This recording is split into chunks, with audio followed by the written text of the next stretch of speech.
Good afternoon, folks. We'll get started momentarily here. Thank you. Are we ready? We are ready. Okay, great. Good afternoon and welcome to the Cradle-to-Career Executive Director Review Committee's first meeting. My name is Gavin Payne and I'm the chair of this committee. Today's meeting will be run in accordance with the Bagley-Keene Open Meeting Act as required by law. Today we plan to end no later than 2 p.m. and we probably can end a little bit earlier if our meeting if our discussion is brief. I want to welcome the other members of this committee who are with me today. Members Cifuentes, Sullivan, Tagorda, and myself are participating remotely as indicated in the agenda. Before we begin, a small note to members, please ensure that your cameras remain on during the duration of the meeting. That makes sure that we are compliant with the requirements set forth in Bagley-Keene. Before we dig into today's work, I want to take a look at what lies in front of us.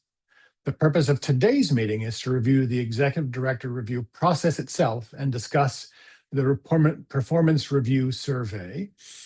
Members, we do not need to feel pressured to revise or update the survey.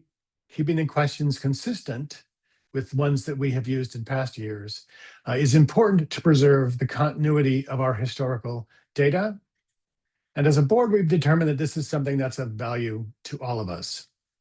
So for folks joining us through Zoom, all companion materials are posted on the C2C website. The agenda notes when we will be taking public comment. So I'd like to call the meeting to order and ask that Stephanie Gutierrez-Valdez please call the roll. Yes, Chair Payne. Present. Member Cifuentes. Present. Member Sullivan. Present. Member Tagorda. Present. For the clarity of the record, we have 4 members present. We have a quorum. Marvelous. Thank you very much. All right, so now let's move on to agenda item 2, discussion, public comment, and possible action on the Executive Director Review process, including key milestones for the committee and the Executive Director survey. And I want to now introduce, if I could, Ronnie Jones, who you all know. She's the senior consultant from Leading Resources Incorporated, and SRI is who conducts the process on our behalf in reviewing the Executive Director. Great. So are we ready to go? Yep. Thank you. Thank All you right, very there you much, go, Ronnie. Chair Payne. Can I have the next slide, please? Great. Thank you very much. During this agenda item, we will walk through the layout of the Executive Director Review process, including key milestones for the committee. In particular, we will review key components of the timeline, essential tasks, and flow of information. Additionally, I will provide a high-level overview of the survey content and design. As you know, the governance manual states, sorry, can you go back one slide?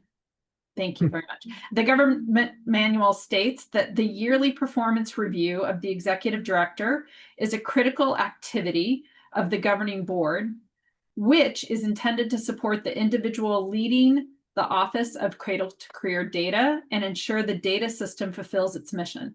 The performance evaluation is part of an ongoing, forward-looking, and clarifying process between the board and the executive director. This presentation is intended to review the process associated with this yearly performance review. Next slide. This table provides a high-level overview of the Executive Director Review process timeline and key milestones.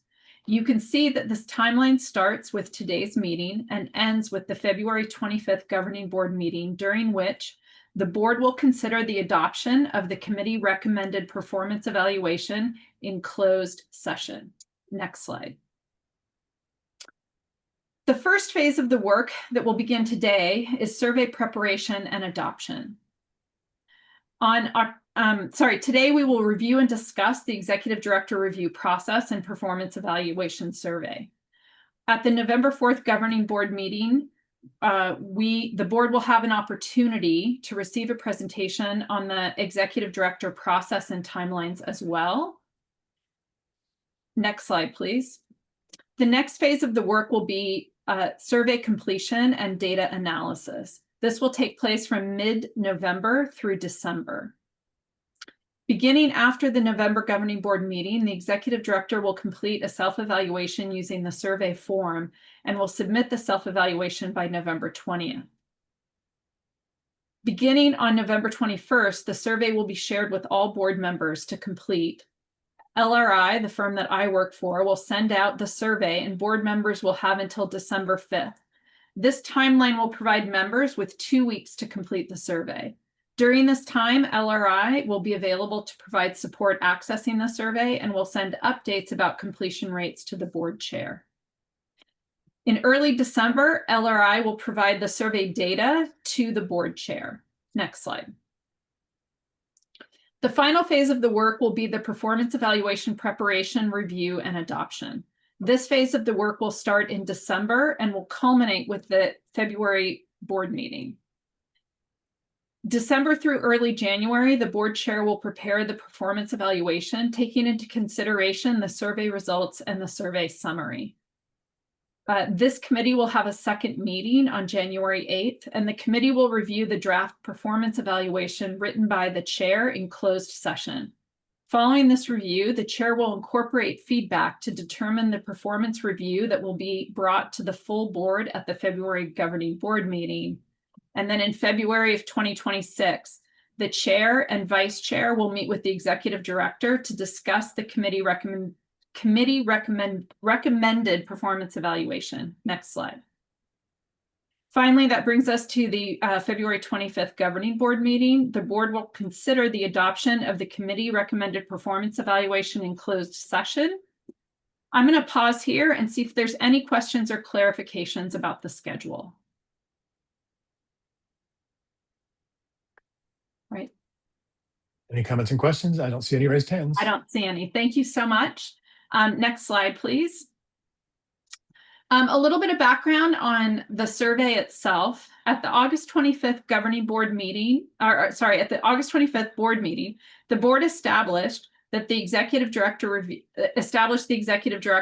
committee. I think that the date might be wrong. It was not established in 2025. I think it was established in 2023. So I think that date maybe got changed accidentally. This included the approval of a charter and designation of 5 board members to be part of this committee. The charter sets forth the purpose and duration, scope of work and activities of the committee. And the charter itself is linked to the staff report, which is on the C2C website. Next slide. The Executive Director Performance Evaluation Survey can be found in Attachment A. That starts on page 6, also on the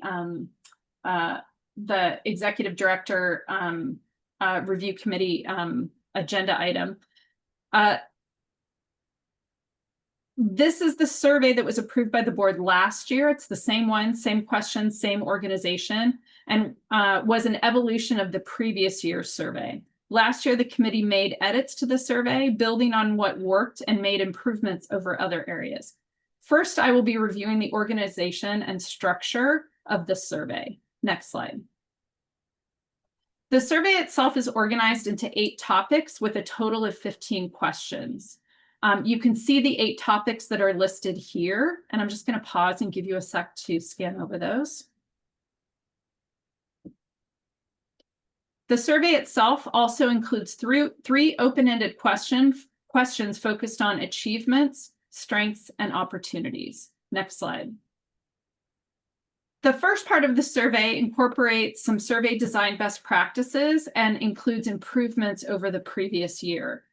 Some actions that we took last year to improve the survey. We shortened questions and refined them to make clear what is actually being evaluated in each question.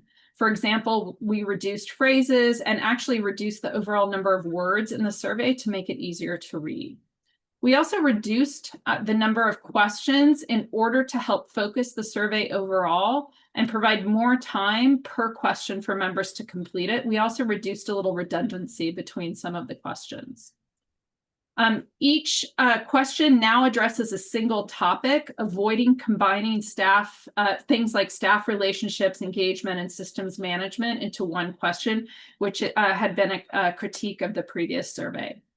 The questions are categorized in the same categories that were on the previous slide in order to help the reader understand what each question is going to cover, and showing that all the topics have been covered separately. We actually worked really hard on term consistency so that we used words like effective and effectively instead of changing, redefining, and adding words that might have been confusing for members completing the survey. And then the final improvement that we made is that we avoided interpretive terms like inspire and excite, which respondents had provided us feedback on, that might be interpreted more as feelings rather than indicators of performance. And so you'll, if you look at attachment A, you'll see all of those things in the survey. So this concludes my presentation, and I'd like to turn back to Chair Payne to lead questions or lead members through any questions or comments. Next slide. Oh, sorry, this slide. Yes. Thank you, Ronnie, for your presentation. We've allotted approximately 60 minutes for member deliberation and questions, and I want to open it up to the floor. If anybody has any comments or questions about either the plan in terms of timing or the survey instrument itself, please feel free to voice those now.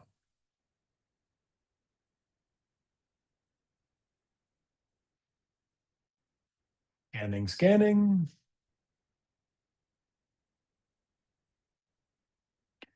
Scanning, scanning. I'm seeing none. So remember what I'm about here. If silence is assent, if I don't hear anything, then it must be that everybody's completely agreeable.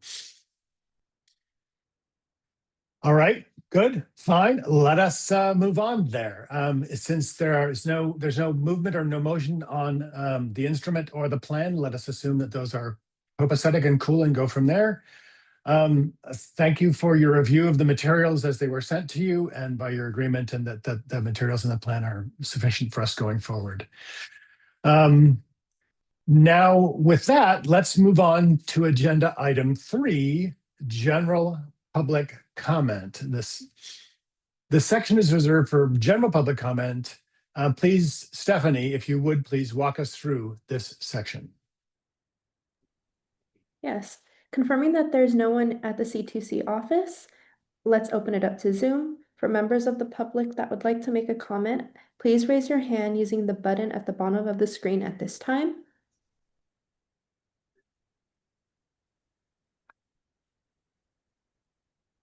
Okay. Seeing no raised hands on Zoom, I'll close the public comment portion of this agenda item. Okay. Thank you very much. We'll now move on to our final agenda item of the day, adjournment. As I said at the outset, I didn't think that we'd go to the full 2 o'clock, but I did not expect that we would go 13 minutes. So thank you all for your participation in this conversation. I know that the executive director review process is something that we've done over the past 3 years, and that we've honed it to a pretty tight and reasonable process over those last several years. And so I appreciate your support. Oh, Catalina, I see your hand raised. I want to say that you and the team just did a great job. I mean, I just want to echo the questions, so they're not, the basically breaking and chunking down the what we're asking compared to asking for 3 things in one question. I think was important as well. And so I just think you did a phenomenal job, and so did the team, and just thank you to the team and for everyone that worked on this. Yep. I appreciate that. And thank you, Ronnie, as well, and the entire LRI team. That's wonderful.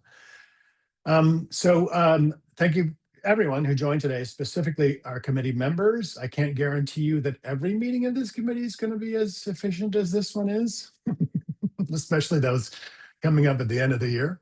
I also want to thank as Catalina said, the entire C2C team for your ongoing support, and for the public for your invaluable input in our proceedings. As you saw in the schedule, our next Executive Director Review Committee meeting will be on Thursday, January 8th, 2026 at 12:30 p.m. More information will be forthcoming on the website. So with that and no other raised hands, I'd like to adjourn the meeting at 12:45 p.m. record time. Thank you all for joining today. Thank you so much. Thank you. Thanks. Take care. Of course.